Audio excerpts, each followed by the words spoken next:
You're welcome back. Now, for close to 30 years, the multi-million city jute factory in Kumasi, which used to produce sacks for cocoa and other cash crops, has been dormant. Established by Ghana's first president, Dr. Kwame Nkrumah, the defunct state enterprise provided economic opportunity and ready market for Kenaf farmers. Today, farmers in the Ashanti, Mampong and Afram plains have lost such huge resources, while, of course, Ghana continues to import sacks for domestic and industrial use. Love FM's Kwesi Deborah looks at the jute factory, whose operation ground to a halt in the early 1990s, in Joy FM's weekly series on abandoned factories.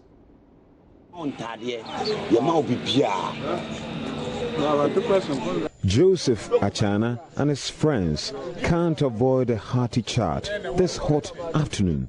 The wood factory hands are discussing their future.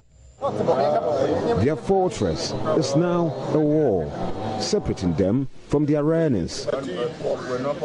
Joseph's life was dependent on the fortunes of Kumasi Jute Factory. Both parents worked here. Jute Factory.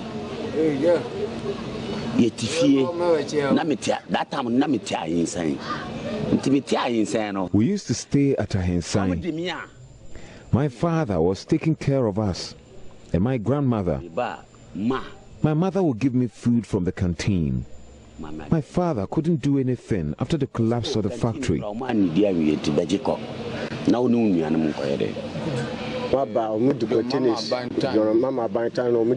I was a factory hand. We used to offload the raw materials.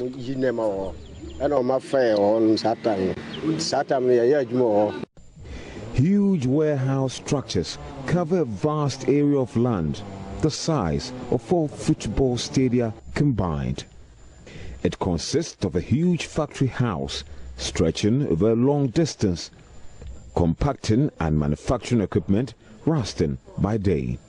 Built in 1962 during the Nkrumah regime, Kumasi Jute Factory provided direct employment to over 2,000 people.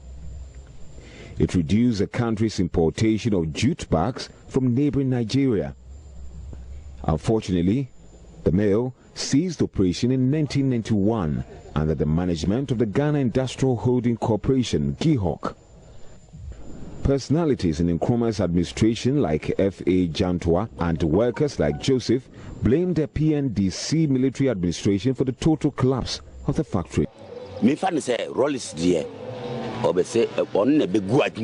I swear, Rollins collapsed the jute factory. Some other people I spoke with also blamed management who sold the sacks to companies and individuals other than the Ghana Cocoa Board.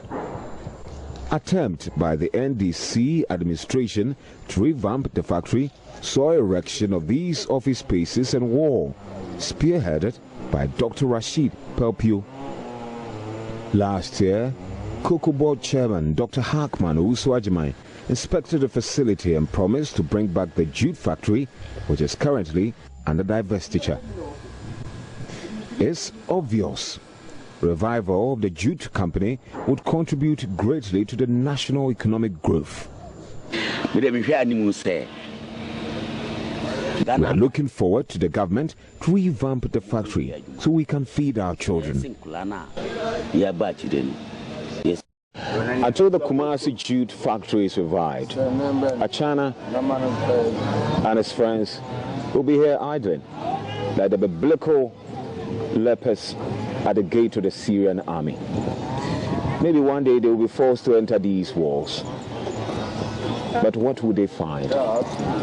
Reporting for JoyNews, Kwesi Deborah.